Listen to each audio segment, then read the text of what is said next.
Kapag binato ka ng bato, batuhin mo ng tinapay. Isa po ito sa sikat na kasabihan sa Pilipinas patungkol sa mga tao na kagawa ng hindi mabuti sa'yo. Ano nga ba yung dapat na response mo doon?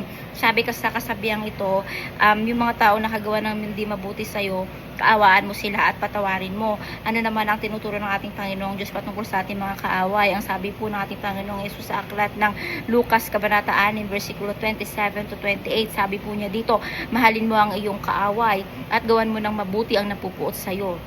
Ibig sabihin, kapag ka mayroon taong nagagalit sa'yo, mahalin mo sila at ilibre mo pa sila. Hindi para inisin sila, kundi para ipakita sa'yo kung paano mo ina-apply ang sinasabi ng ating Panginoong Diyos sa ating mga Kristiyano patungkol sa ating mga kaaway.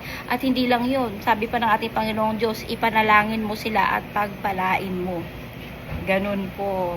Kaya kung kayo po ay merong kaaway at hindi nyo alam kung paano mag-response doon, alalahanin nyo lang po ang salitang ito na narinig nyo mula sa aking bibig na ipinarating ng ating Panginoong Diyos sa inyong lahat. Salamat po.